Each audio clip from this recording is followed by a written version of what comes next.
Take a look at that. Chicago is lighting up green for Earth Day. Way to go, Chicago. Happy Earth Day, everyone.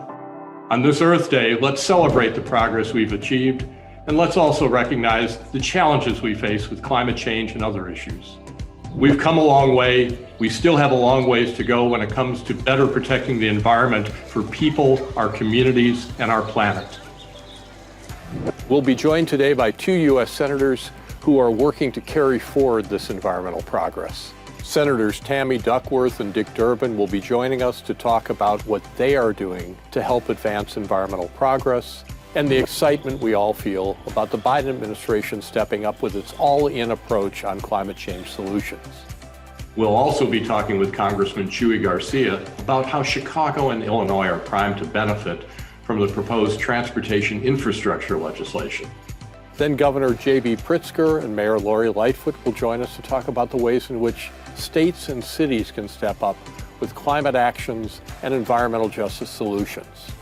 We'll hear from some of our ELPC colleagues, environmental groups, conservation groups, community groups that are partners with achieving progress in the Chicago area. And then a special treat. The ELPC staff has penned a poem, and I promise you'll smile. First up, two U.S. senators. I recently had the opportunity to talk with Senator Duckworth and Senator Durbin about their work to advance environmental legislation. As the Biden administration makes this a key priority, there's a real opportunity now for environmental progress to move forward. Here's a look at my conversation with Senator Tammy Duckworth, who's serving as chair of the Subcommittee for Fisheries, Water, and Wildlife of the Senate Environment and Public Works Committee, and Senator Duckworth also serves as the co-chair of the Environmental Justice Caucus. Happy Earth Day, and thank you, Senator, for joining us today to celebrate Earth Day and for all that you do to protect the environment. Let's talk about safe, clean water. I know you care a lot about your Drinking Water and Wastewater Infrastructure Act. It's passed out of Senate committee with bipartisan support. What does it do, and what's going to happen when it gets to the Senate floor? Well, it passed out unanimously, so I'm thrilled because all the Republicans voted for it. What's important to me in this is the amount of federal investments that it authorizes to help states and communities make real significant changes to their wastewater and drinking water systems. It also focuses on making sure that that federal investment is equitably distributed for families, no matter what their zip code is, their income level, the color of their skin. I want to make sure that we have environmental justice in whatever we do, especially when it comes to fixing our drinking water supply. The federal government's share of spending for safe drinking water fell in the 40-year period from 1977 to 2017. From 63% we spent in federal dollars, federal shares for that, to just 9% of the money spent for water, for clean water in 2017. So the whole goal is to bump this number up and make sure that we have a priority for drinking water infrastructure in particular. Can you talk a little bit about lead service pipes? Chicago and Illinois have more lead service pipes than any place in the country, and I know your legislation gets at that. What does it do? Well, we have exponentially more than the number 2 state or city in the nation. We have 23% of our entire nation's lead service pipelines are in Illinois. Most of it is in Chicago, although it's not all in Chicago. I mean, Galesburg has tested positive for lead, so we know that it's out in rural communities as well. There are several provisions in the bill that can assist in lead line replacement, testing, and technical assistance. So that's the 3 main things, which is replacement, testing, and technical assistance. For example, it reauthorizes the Drinking Water State Revolving Fund, usually known as the Drinking Water SRF.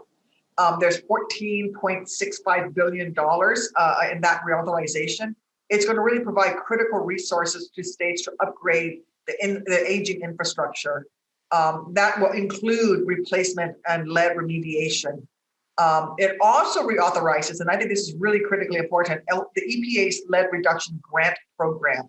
And the reason the grant program is important is when you go to poor communities and rural communities, these communities don't have the tax base to come up with the money to do this. So we have to have an outright grant program, and we increase that program's authorization to $100 million a year.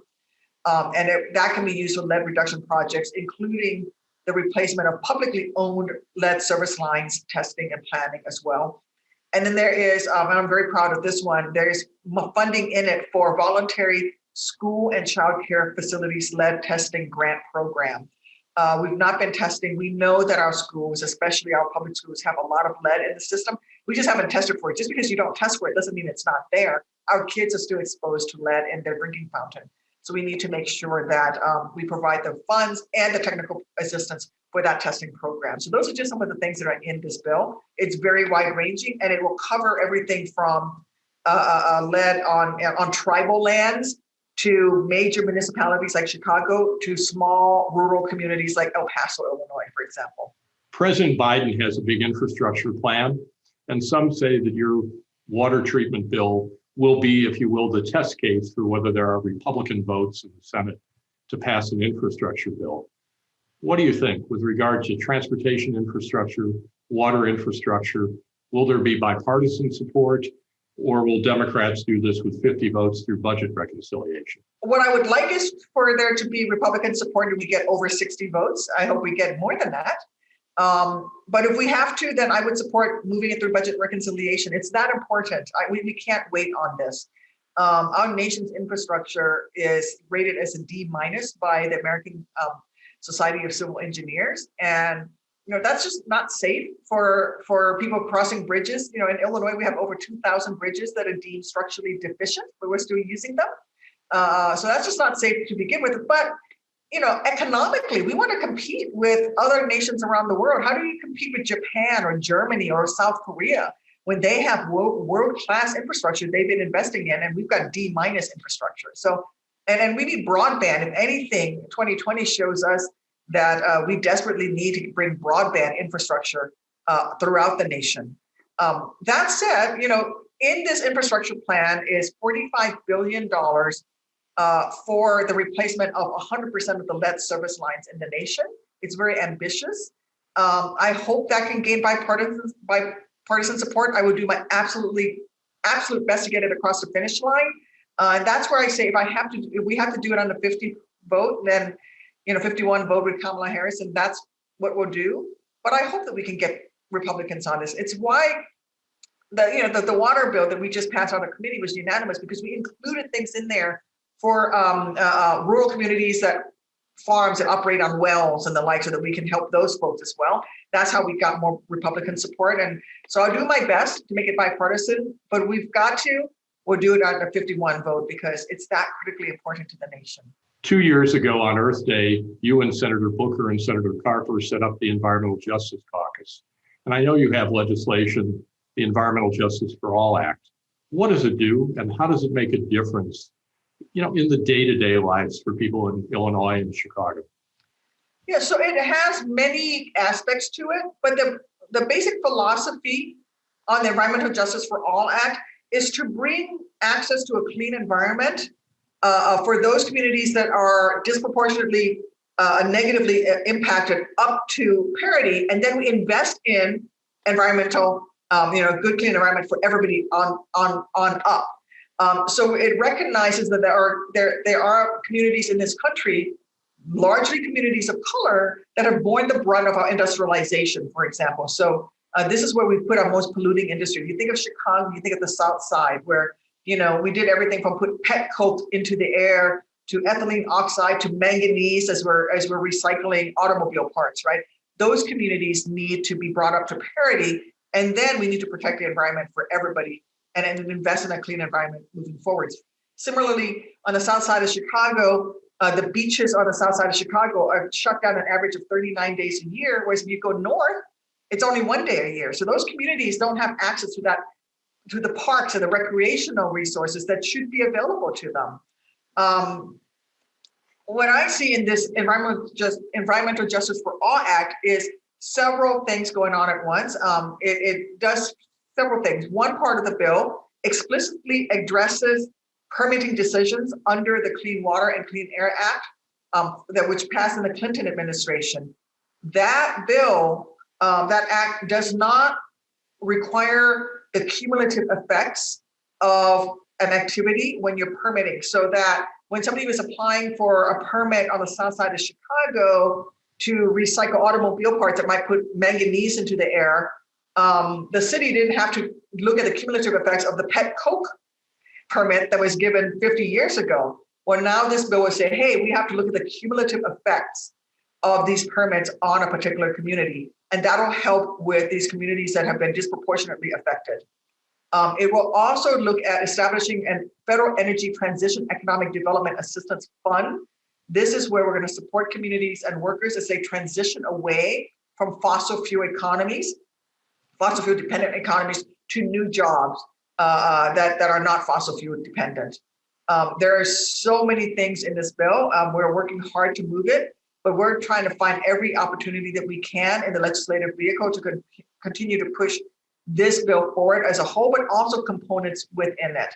And remember that environmental justice is not just about, it's critically about Black and brown communities, but think of rural communities, so I can go to my Republican colleagues and say, hey, you have communities where there are huge pig waste ponds, that is contaminating the environment. Let's help those communities that are farming communities as well deal with the environmental pollutants from that particular economic activity. Let's turn, if we could, to Asian carp. We all know it would be an ecological and an economic disaster if Asian carp got into Lake Michigan and the Great Lakes in any significant number. You're also now the chair of a subcommittee that oversees the Army Corps of Engineers. What can you do to make sure that the Army Corps of Engineers is both thoughtful and effective, but also gets going and moves faster on keeping Asian carp out of Lake Michigan, out of the Great Lakes? Well, just by being the chairwoman of the committee, I get their attention. So I've already met with every commander of the Army Corps of Engineers district that affects anywhere in Illinois and in the Midwest. So I've already met with them all. I hope that the Brandon Road Initiative is on a promising path. One of the things that I have done is I included language in both of the last two WRDA reauthorizations to reduce the non-federal cost shares. That means that the state of Illinois will pay less into the project, and that will allow it to move forward in a way that will save Illinois taxpayers hundreds of millions of dollars, and it will actually make it complete much faster, because then it's largely federal dollars, which I can then help push through, and it's not going to be dependent on the local communities coming up with dollars for that. So I think that just by changing the cost share formula, we've moved that project ahead significantly. And then in January of this year, and you know this, Howard, the governors of Illinois and Michigan agreed to work jointly to protect the Great Lakes and the Asian carp. And so Governor Whitmer and Governor Pritzker made arrangements between our respective departments of natural resources that will allow Illinois to use up to $8 million to support the pre-construction engineering phase of the Brandon Road project. Thank you for everything that you are doing to protect the environment, for being one of our environmental leaders. And thank you for all that you will be doing. Thanks for joining us today. Happy Earth Day. Happy Earth Day, Howard. Thank you.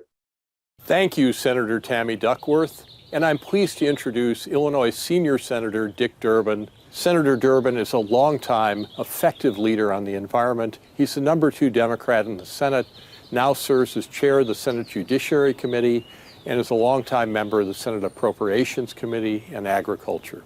He's been making a difference for a long time. We'll be hearing this video message from Senator Durbin. Over 50 years ago, in January 1970, an ad appeared in the New York Times calling on readers to participate in what they called a Day of Environmental Action on April 22nd. It was the beginning of a new American and global tradition that we commemorate every year, Earth Day.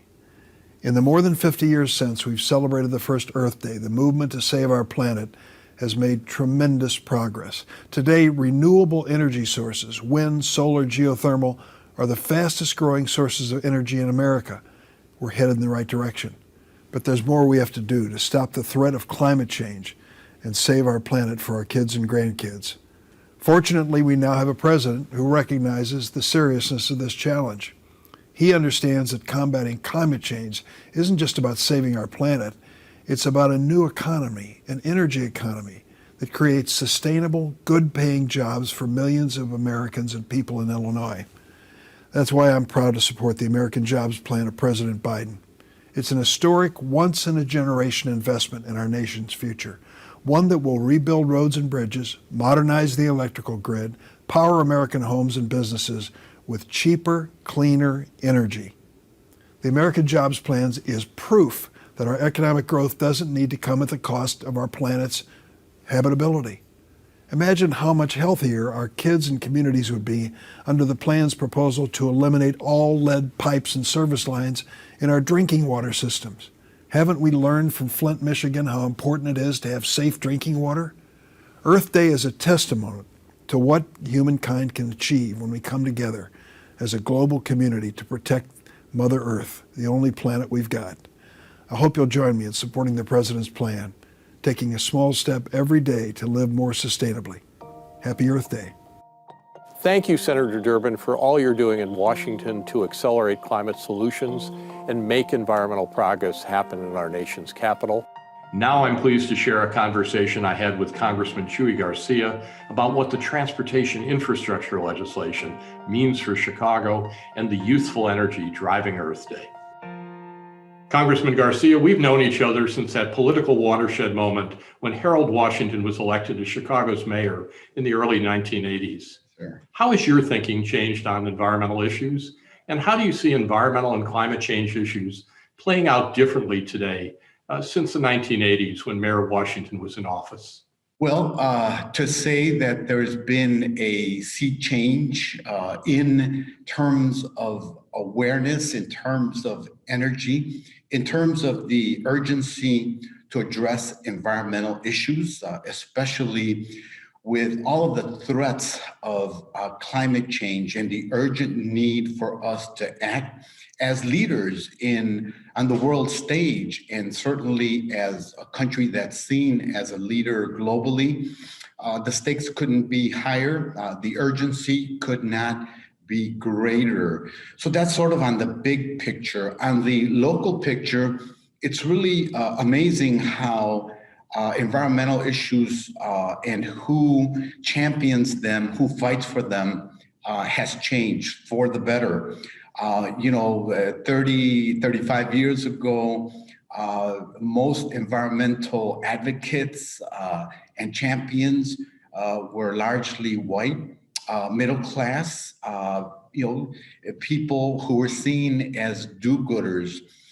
We've come a long way, thanks to them, of course, but also thanks to the growing urgency for all of us to act. I'm especially pleased, Howard, to see young people taking up the mantle, young people of all races and ethnicity, geographies, you name it, it's happening. And that feels really good. It gives me confidence that we're going to be in good hands. We are in good hands, but that they will produce the outcomes necessary to build healthier communities with equity built in them. They are a guiding light in the times that we live in. You see them fighting for neighborhoods to be cleaner, to have better transportation system, different modes of transportation, skateboards, bicycles, walking paths, electric vehicles, on and on. And then you see them challenging decision makers, including us here in Washington, to take bold action on climate change. The energy of young people is great, but that's not an excuse for those of us who are over 50 to be off the hook. Talk a little bit, if you would, about transportation. Transportation sector is now number one in terms of the carbon problem. The transportation infrastructure legislation is being viewed as a once-in-a-generation opportunity to really make a difference for the environment and for our infrastructure. How does this affect Illinois? How does it affect Chicago? How does it make a difference in terms of mobility for everybody? We have a unique opportunity right now because Congress is working on not one, but two major infrastructure bills. The Surface Transportation Reauthorization Bill, which will do every 5 years, and President Biden's $2.5 trillion American Jobs Plan, also known as the Infrastructure Bill, where a majority of the money will go to transportation and infrastructure projects. Chicago is the transportation hub of America. So anytime we have an opportunity to upgrade and invest in our infrastructure, we have to take it. Congressman Garcia, you're leading the Transportation Future Caucus, and that reflects a lot of what you've been talking about today. How does that lead everyone to think differently about mobility for all? I think we need to develop a holistic approach and a look at our entire transportation system in order to reduce greenhouse gas emissions. Currently, 80% of federal transportation funding goes to highways and only 20% goes to public transit. That's a broken formula. What we need to do is to start treating public transit for what it is, a critical lifeline for working class people and for everyone. The surface transportation reauthorization is a great opportunity to start addressing these issues. Congressman, President Biden's American Jobs Plan really does reflect the values you're talking about, namely equity. So the American Jobs Plan has the potential to reverse discriminatory patterns in a few ways. It will increase funding for public transportation, which, as we've discussed, is a lifeline for working class and minority communities. Historic underinvestment in public transportation has disproportionately impacted communities of color who rely on public transportation at a higher rate than white communities. President Biden's bill invests those $20 billion in a new program to reinvest in neighborhoods previously harmed by these planning decisions. We've been talking about transportation, but let's also talk about your new role as Vice Chair of the House Natural Resources Committee. Now, that position is usually someone from California or Colorado or Montana, maybe the East Coast.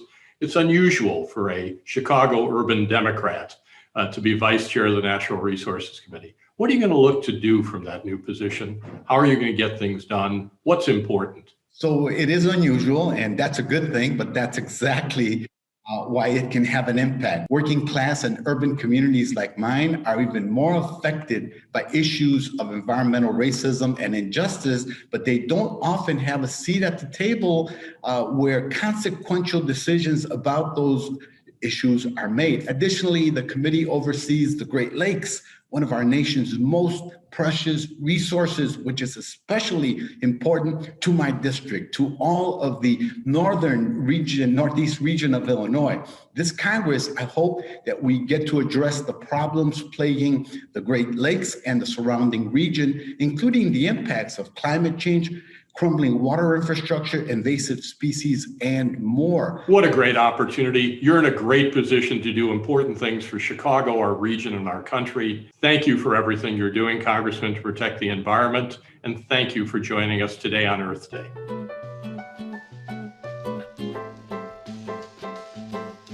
We'll also be joined today by some of our local environmental, community, and conservation group colleagues who are working around Chicago to make sure that we have healthier, clean air, safe, clean drinking water, and healthy communities without toxic threats for everyone. I'm Michelle Carr, Illinois Director for the Nature Conservancy. It's hard not to feel hopeful this time of year. Birds are singing and nature is just bursting into bloom. But this Earth Day, I'm most hopeful and excited for the unifying power of nature. Whether you live in the country or the city, whether you're left or right, old or young, we all know the power of nature to bring our sustenance, our good health, and just joy. Thank you. I'm Naomi Davis, founder of Blacks in Green, and I come from white gloves and mud.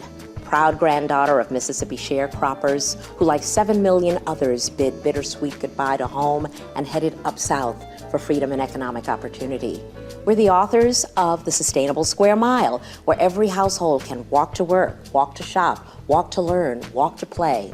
And this Earth Day, we wish environmental justice for everywhere on our pale blue dot. Stay with us now. We're big because you are. Hi, everybody. I am more hopeful this Earth Day than I have been in years. First, I know that a healthy Great Lakes and clean water are still something that so many people across the Midwest can agree on all together. And second, I know how many of us have taken a moment or moments this year just to step back and listen to each other, our neighbors and our friends, and learn what's needed to make sure that our communities and our water are safe, clean, and healthy for all of us. Happy Earth Day to everybody.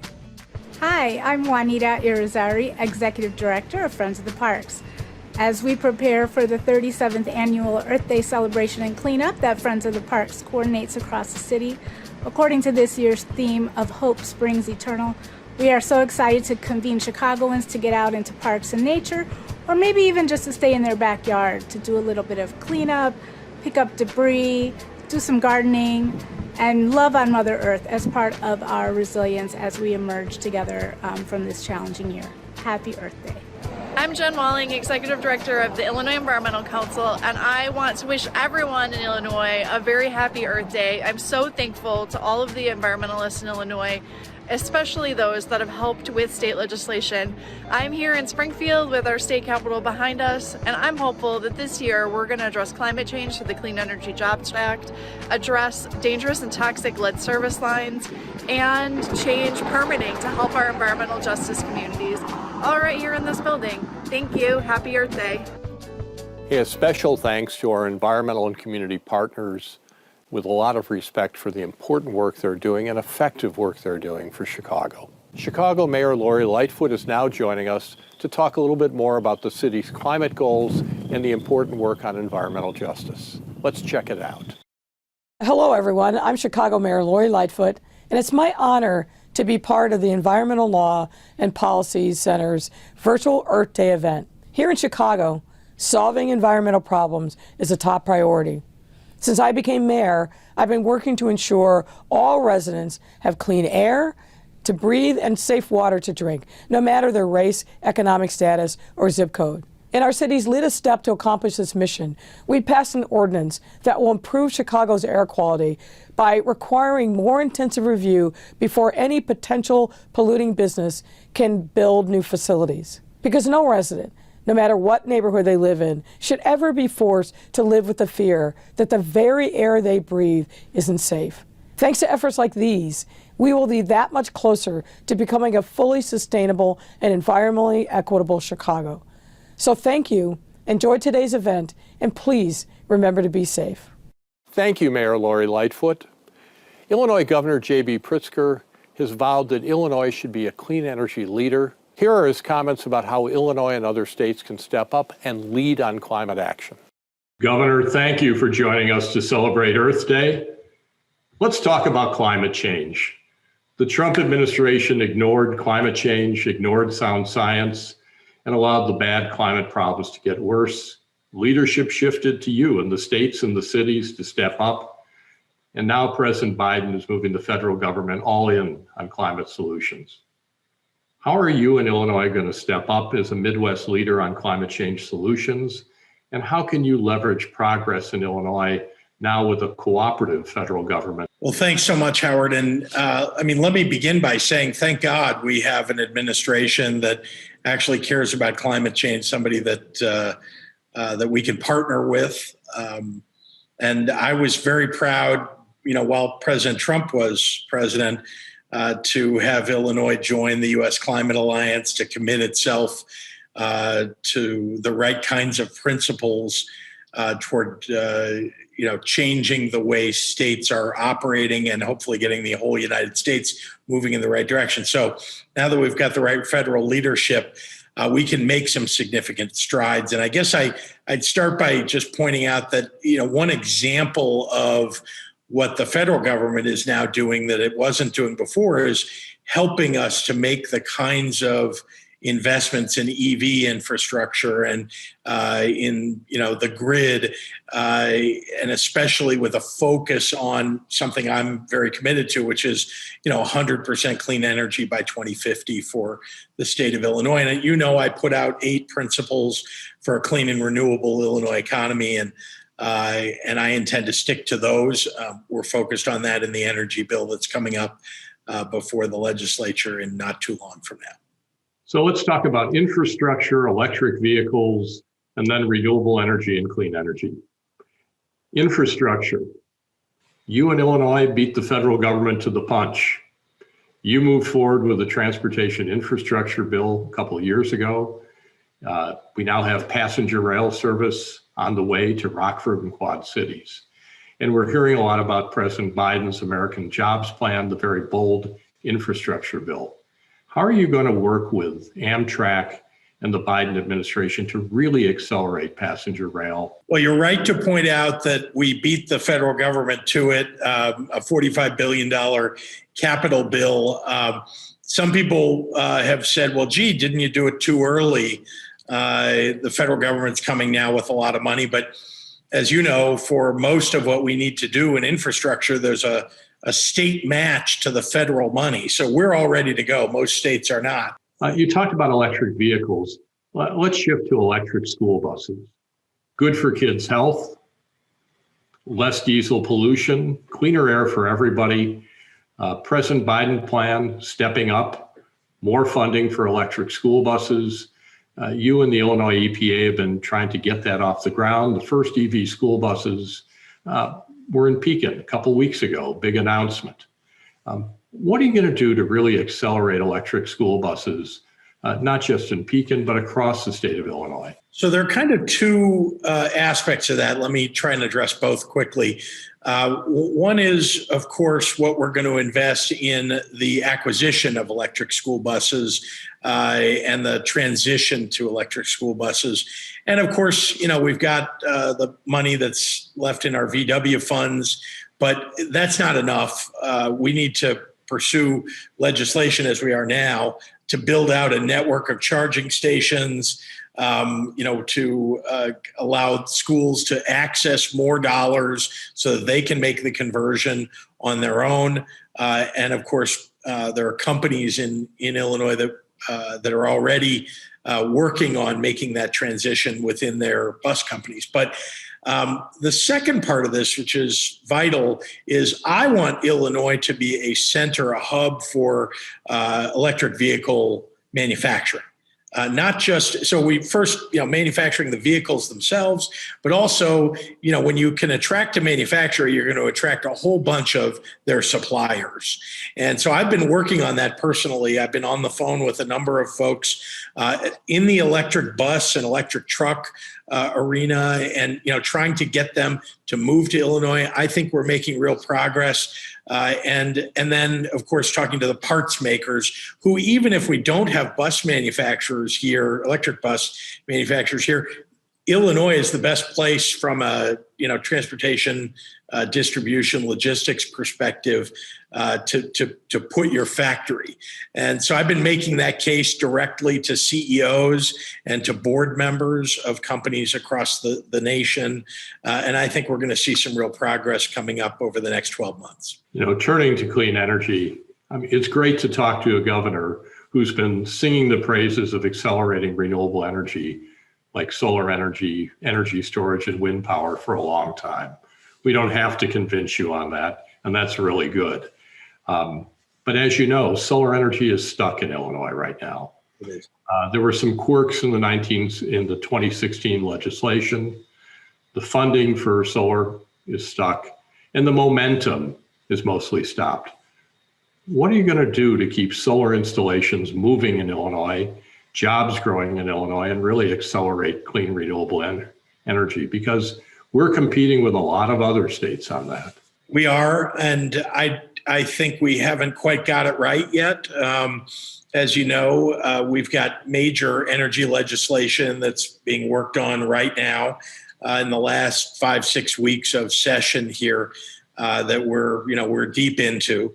The RPS budget has run out, and that's very challenging and has been. I was hoping that we might see some movement in the lame duck session, but it was so brief, and COVID was still very, very hot in Illinois, and so that was a challenge. But here we are. We need to focus on dedicating real funding to the procurement of renewable energy. We've got to make sure this is an integral part of the energy bill that we're getting put together right now. Wind and solar resources in this state are vital for development right now. So I'm working with all the stakeholders, that have an interest in this. Some that are pulling in a different direction. But we've got to work with all of them. We've got to pull them all together and make sure, we live in a moment in Illinois where I think it is unique that because of some of the challenges that our, historical electric providers have had, I think we have an even reasonable playing field for doing what we really have needed to do, which is vault ourselves forward. So I can't tell you exactly what the bill is going to look like in the end, but I can tell you that renewable energy is at the very top of the list of accomplishments that we need to make in this bill. Obvious point. If we want clean energy, we need clean government. The ComEd and Exelon bribery scandal makes clear that if we want more clean energy in Illinois, we need to have cleaner government. What are you going to do in terms of utility reforms? What's necessary to clean up Illinois' utility corruption problems?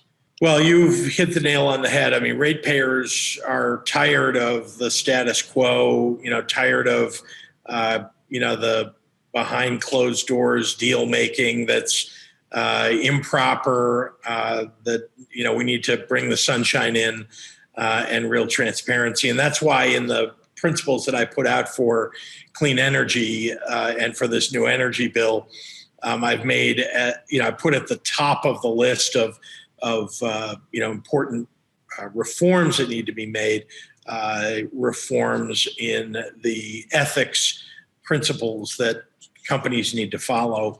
That's got to be a central focus of the legislation. I think transparency is critically important. That's what's been missing, and that's why we haven't been able to make some of the progress that I think we can now make. Governor, thank you for what you're doing for the state, for the people, and for the environment. Thanks for joining us. We know you're busy. You've been generous with your time.